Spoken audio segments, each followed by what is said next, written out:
Estudos para concursos. Auditoria para o Tribunal de Contas do município de São Paulo.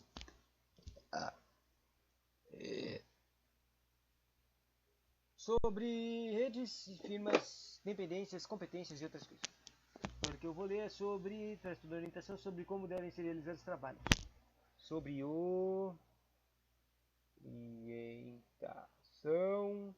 de trabalhos. Isso é importante. Trabalhos.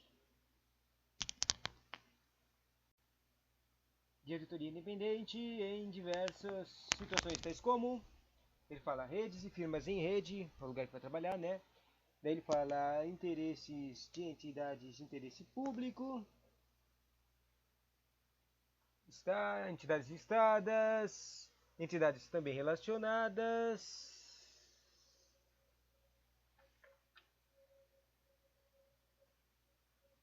trabalhos em responsáveis pela governança.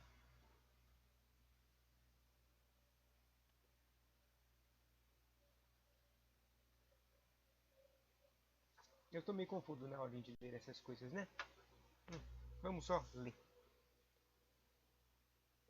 Lembra agora. A verdade é que essa coisa é meio difícil de entender se você ficar lendo várias coisas separadas, né? Eu vou ler tudo de uma vez. Vou tentar ler tudo de uma vez desse conteúdo de editoria, esse monte de páginas. Mas se eu ler tudo de uma vez vai dar umas 3 horas seguidas. Então vamos fazer isso. Vamos ler 10 páginas, sem parar, com pausas de a cada 22 minutos.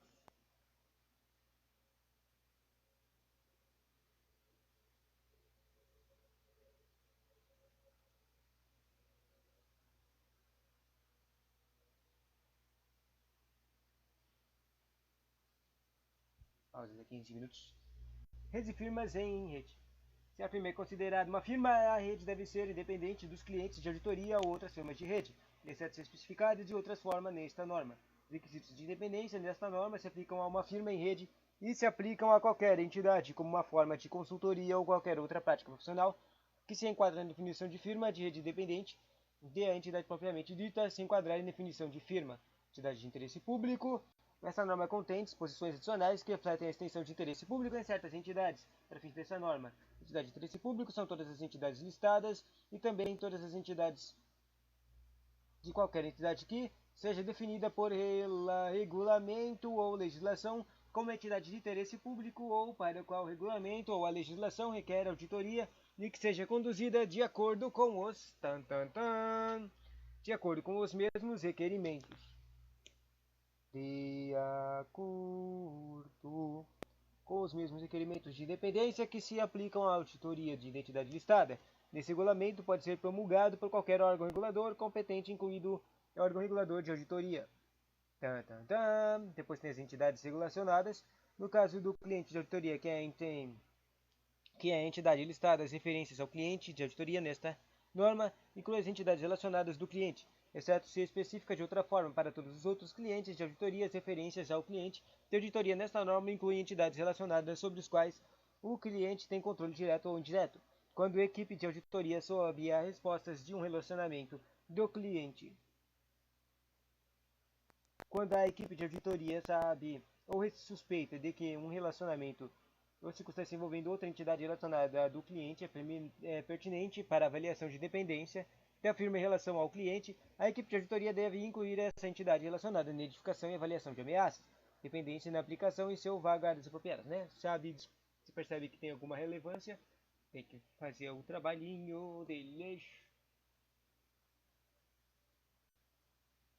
né?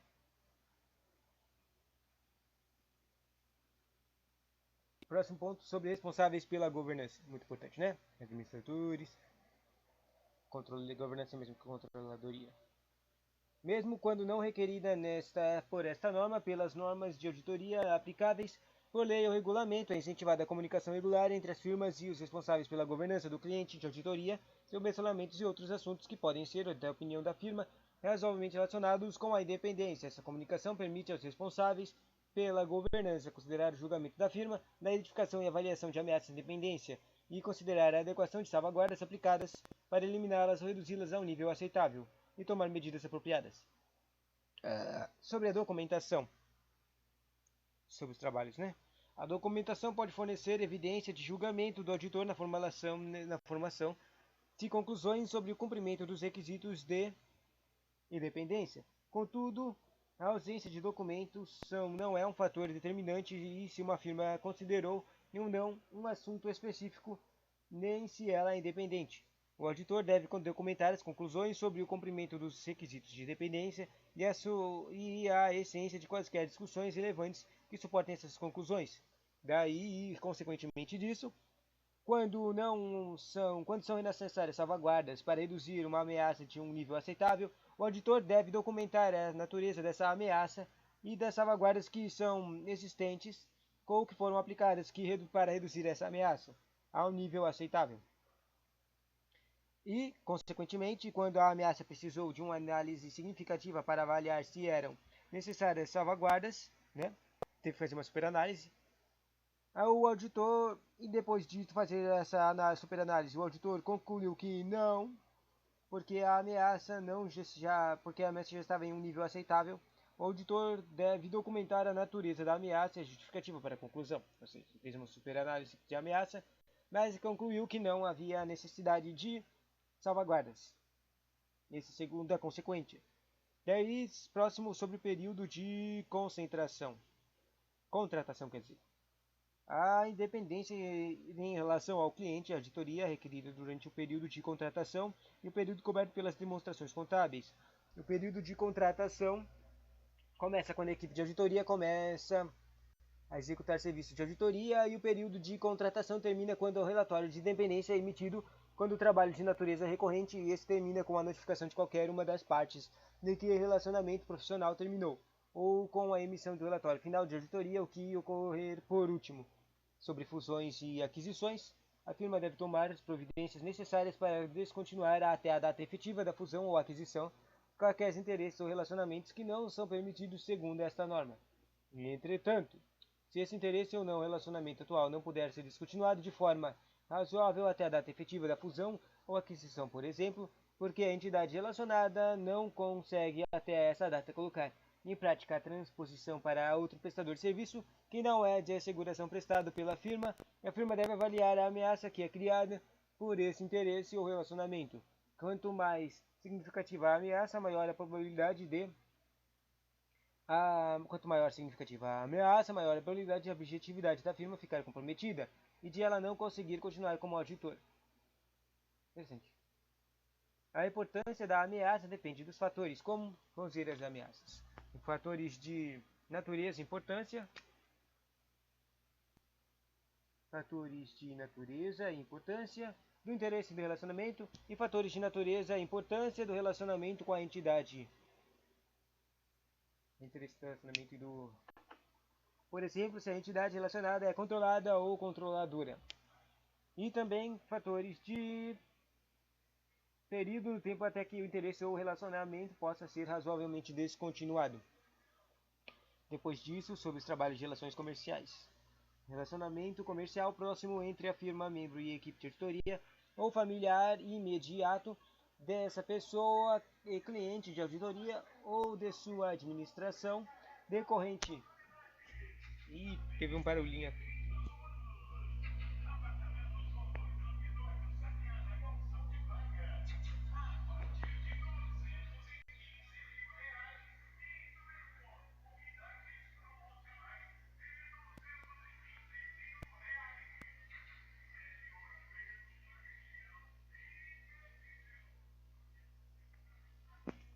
Bum, voltamos. Tinha um trequinho, um anunciante de carro. Portanto, decorrente do relacionamento do comercial ou interesse financeiro comum, pode criar ameaças de interesse próprio de intimidação. Exemplos desses relacionamentos incluem ter interesse financeiro em empreendimentos conjunto do cliente e controlador, conselho diretor ou outra pessoa que desempenha funções executivas para esse cliente. Arranjos para combinar com ou mais serviços ou produtos de firma com um ou mais serviços de produtos do cliente para comercializar o pacote fazendo referência às duas partes acordos de distribuição ou de comercialização, segundo os quais a firma distribui e comercializa produtos ou serviços de cliente ou a cliente distribui ou comercializa os produtos ou serviços de firma. a menos que um interesse financeiro seja irrelevante e com relacionamento comercial seja insignificante para a firma e o cliente de sua administração, a ameaça criada seria tão significativa que nenhuma salvaguarda poderia reduzir a ameaça a um nível aceitável. Portanto, a menos que o interesse financeiro seja relevante e o relacionamento comercial significante, não se deve manter relacionamento comercial ou ela deve ser reduzida a um nível insignificante ou descontinuada.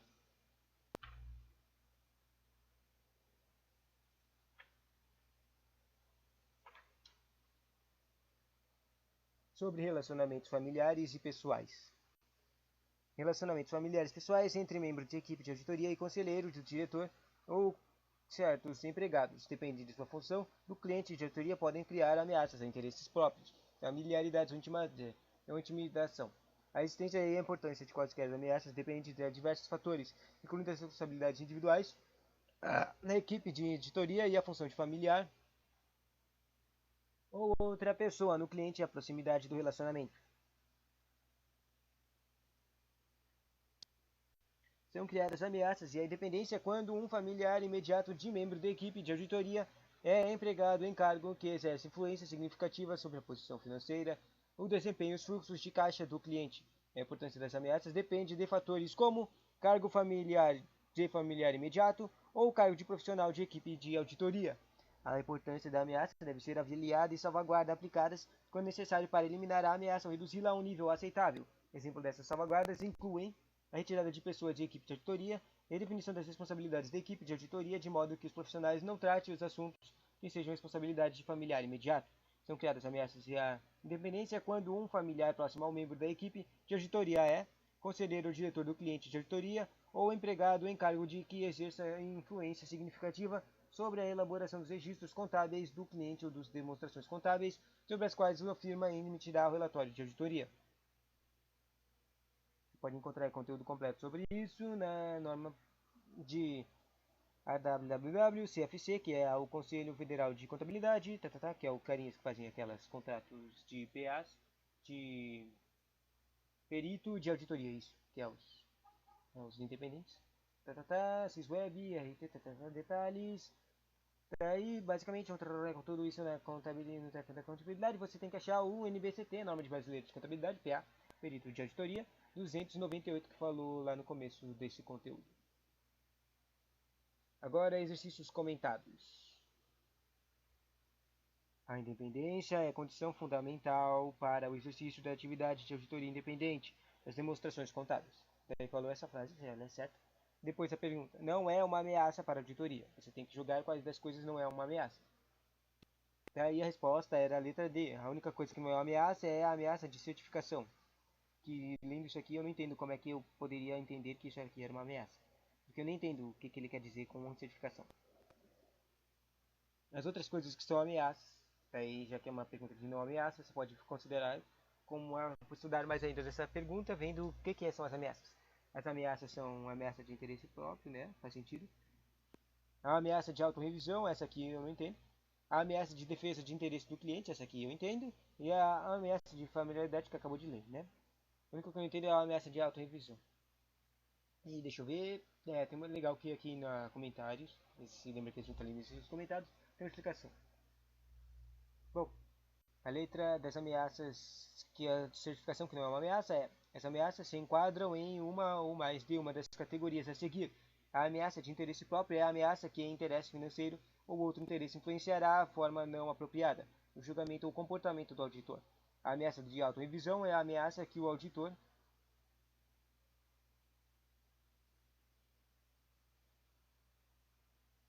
parece que as respostas que eles não explicam o que é uma ameaça de certificação, mas só explicam o que são as ameaças.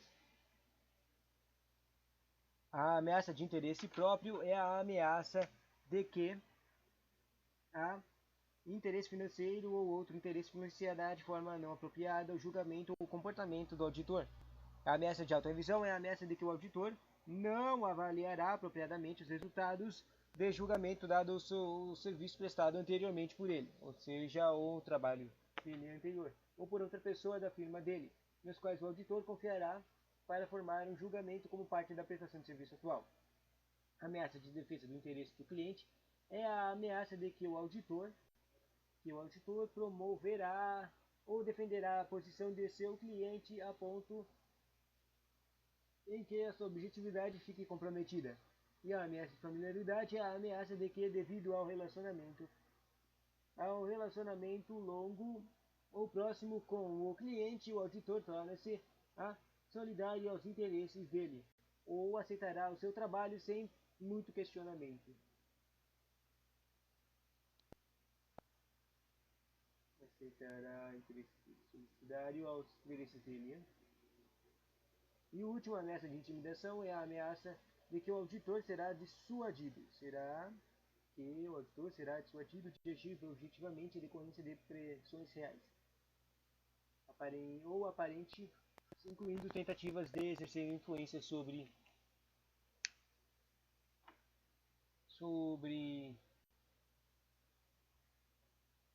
ou aparentes, incluindo tentativas de exercer influência indevida sobre o auditor. Próxima questão. Sobre norma brasileira de contabilidade, R1. 290, que a gente acabou de ler, né?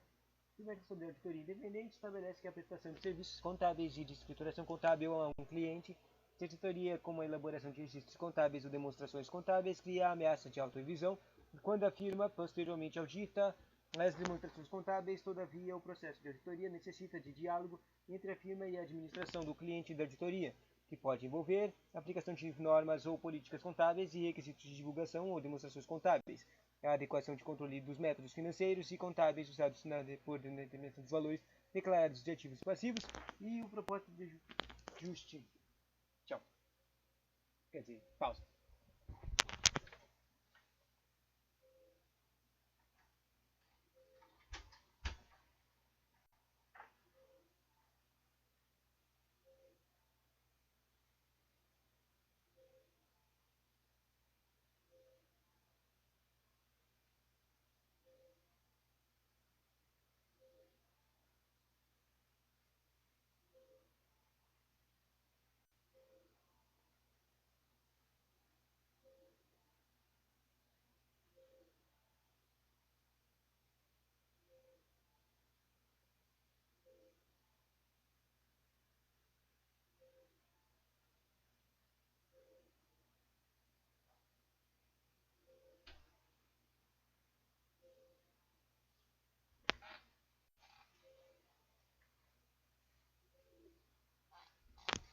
Voltando. Vamos ver de novo a pergunta. Aquela norma brasileira que a gente leu bastante, que versa sobre auditoria independente, estabelece que a prestação de serviços contábeis e elaboração dos registros contábeis ou demonstrações contábeis cria ameaça de autorrevisão quando a firma posteriormente audita as demonstrações contábeis. Todavia, o processo de auditoria necessita de diálogo entre a firma de administração do cliente e a auditoria, que pode envolver aplicação de normas ou políticas contábeis. Aí a pergunta é: todavia, o processo de auditoria necessita diálogo. Necessita de diálogo entre a firma e a administração. Firma e administração do cliente da auditoria, que pode envolver. Daí você tem que ver entre essas três coisinhas listadas o que tem a ver com o diálogo entre firma e cliente.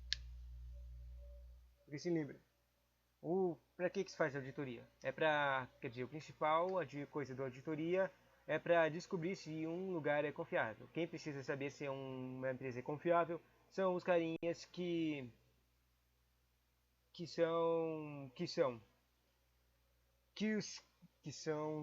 como falar? Basicamente, são os que vão ter algum envolvimento, querem ter algum envolvimento com essa empresa, tem algum envolvimento com essa empresa, ou que seus interesses vão ser influenciados pelas ações dessa empresa. Por exemplo, uma pessoa que comprou, vamos imaginar uma simplificação, né? Uma pessoa que comprou ações de uma empresa. Ou vamos falar mais ainda. Por exemplo, vamos influenciar que essa pessoa dizendo que ela não tem, que ela nem tinha nem ideia dessa empresa. Assim, o pai dela tinha umas ações nessa empresa. Daí, o pai dela morreu e ela, do nada, recebeu os interesses no treco dessa empresa. Ela treina lá e recebeu um dinheiro lá e ela não tinha nem ideia do que essa empresa fazia, não tinha nada, mas ela tinha ações sobre ela. Eu não sei sobre se essas regras, se essas coisas de ações, não sei se isso existe, mas continua com o exemplo. Então vai lá e ela vai lá e contrata um auditor. Ela vai para ver o que vai para fazer a contabilidade dessa empresa, ver os tracks. E daí ela descobre que essa empresa, ela tá roubando um monte de dinheiro ou ela tá fazendo contas de contabilidade ruins de propósito. Ou seja, tem um monte de coisa ruim nessa empresa. E daí ela percebe, cara, se eu continuar relacionado com essa empresa, eu tô ferrado, porque essa empresa vai se ferrar daqui a pouco. Então, eu tenho que sair de perto dela o mais rápido possível. Descobriu isso. E daí ela vai lá e vende todas as ações o mais rápido possível dela. Esse tipo de coisa. É um exemplo bem exagerado, mas é isso aí. Existem para um cliente que contrata uma pessoa para descobrir se é confiável uma empresa. Certo? Daí, sobre essa comunicação, os trechos que tem aqui é a aplicação de normas ou políticas contábeis e requisitos de divulgação de demonstrações contábeis. Esse é um treco. Aplicação de normas de políticas contábeis. Isso aqui é o certo. Sempre tem que fazer essa aplicação das normas. Tem que ser todas feitas do certo. Segundo ponto é a adequação de controle dos métodos financeiros contábeis usados na determinação dos valores declarados e ativos passíveis e a proposta de ajuste de lançamento no livro diário. Essas atividades são consideradas como parte normal do processo de auditoria e geralmente não criam ameaças à independência. 3 caras.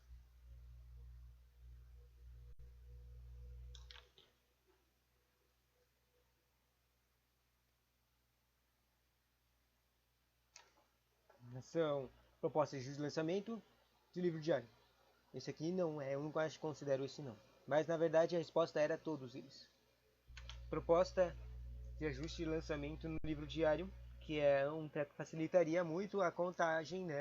A contabilidade. Assim, agora que eu entendo, me lembro um pouco mais da perspectiva, o livro diário é um treco que facilita muito o trabalho do auditor independente, né? Tipo, você pode, tipo, o exemplo que eu usei é meio exagerado, porque ele só pensa em coisas mais ruins, certo? Só que você também pode pensar em a própria empresa. A empresa vai lá e contrata um auditor interno, uma auditor, para fazer a contabilidade. Você pode achar que isso é estranho, mas não é, por causa que isso dá contabilidade à empresa. Ou seja, se a própria empresa contrata um auditor, um cara da contabilidade, um treco, para fazer os trabalhos e verificar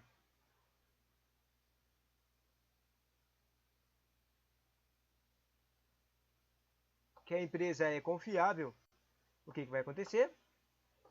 As pessoinhas vão ter confiança nela e vão contratar ela. Ou seja, a própria empresa mostrou que ela é confiável.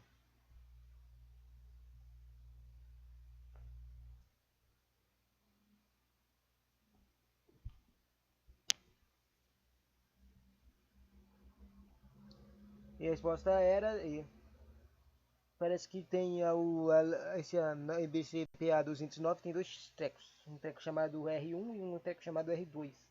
As coisas que a gente leu agora há pouco eram do R2. Mas o que será que significa esse R? Tipo, regulamento 2? Regimento 2? Regimento 1 e 2? Bom, daí no R1 está escrito: o processo de auditoria necessita de diálogo entre firma e administração do cliente de auditoria, que pode envolver a aplicação de normas de políticas contábeis e requisitos de divulgação de demonstrações contábeis. Segundo, pode envolver a adequação de controle dos métodos financeiros e contábeis usados por determinação de valores declarados de ativos passivos. E terceiro, pode envolver a proposta de ajuste de lançamentos de livro diário. Olha o livro diário aqui. Todos os carinhas que falou aqui estavam na própria normas brasileiras. Basicamente, isso aqui já mostra que se você quer acertar questões de auditoria, você tem que ler as normas, que todas as respostas, todos os textos que eles vão criar perguntas são nas normas, nas NBCs. Mas é claro que só tem aquelas que caem mais e as que caem menos. E uma que cai mais é basicamente a NBC 290. Essas dívidas são consideradas como parte normal do processo de autoria e geralmente não criam ameaças à independência. Terceira pergunta comentada. De acordo com a norma de auditoria responsável da independência do profissional de auditoria aprovada pela SFC, número 1310, é correto afirmar que o auditor necessário. Será que está lá na confiabilidade do CIAN? Daí tem mais opções aqui. Deixa eu escrever aqui.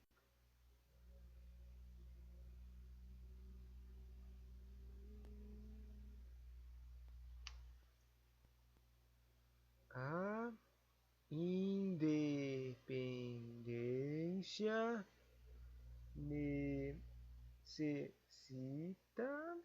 Essa é a pergunta. Daí tem 5 opções. A resposta era a E. Aparência de independência e postura que permitem a apresentação de conclusão que não sofre efeito de influências que comprometam o julgamento profissional, permitindo que a pessoa atue com integridade objetiva e ceticismo profissional. Tem uma coisa que eu li quando a gente estava lendo lá as coisas, os conhecimentos, que eu me achei meio estranho, que era essa coisa de aparência de independência. Mas depois que eu li, achei engraçado. Basicamente olha, você é um profissional, você não pode fazer nada. Nada que vai pôr em dúvida a sua profissionalidade. É basicamente isso que é a aparência de profissionalidade. E isso necessário para a independência. Porque isso confirma que você é independente. Né? Basicamente, a aparência de independência é a coisa que confirma que você é independente. Se você quer trabalhar como auditor, você não pode fazer nada que faça parecer que você não está sendo... tem alguma coisa que está influenciando na sua independência, ou seja, no seu julgamento objetivo. Isso também está na NBC 290. Temos a estrutura conceitual sobre a independência que dispõe que, no caso de trabalhadores de auditoria e do interesse público, é portanto requerido que esta norma, que os membros das equipes de auditoria, firma e firmas em rede sejam dependentes dos clientes de auditoria. O objetivo dessa norma é auxiliar as firmas e os membros das equipes de auditoria na aplicação dos conceitos descritos abaixo para a conquista de manutenção da independência. Depois ele fala da independência compreende, independência de pensamento, postura que permite a apresentação da conclusão, independência de compreende, independência de pensamento, e postura que permite a apresentação de conclusão, que não sofre efeitos de influências que comprometam o julgamento profissional, permitindo que a pessoa atue com integridade, objetividade, ceticismo profissional e a aparência de dependência, falou aqui. Evitar fatos e circunstâncias. Na verdade, isso aqui estava meio confuso a ordem que está escrita aqui, mas basicamente fala um ponto da independência de pensamento, e daí explica que a independência de pensamento é a postura que permite a apresentação de conclusão que não sofre efeitos de influência que comprometem o julgamento profissional, permitindo que a pessoa atue com integridade, objetividade e ceticismo profissional. E o segundo ponto era a aparência de independência, e aqui tem uma explicação. A aparência de independência é evitar fatos e circunstâncias que sejam tão significativos a ponto de que um terceiro com experiência, conhecimento e bom senso provavelmente concluiria ponderando todos os fatos e circunstâncias específicas que a integridade, a objetividade ou o ceticismo profissional da firma ou do membro da equipe da auditoria ficaram comprometidas. Próximo vídeo é sobre planejamento.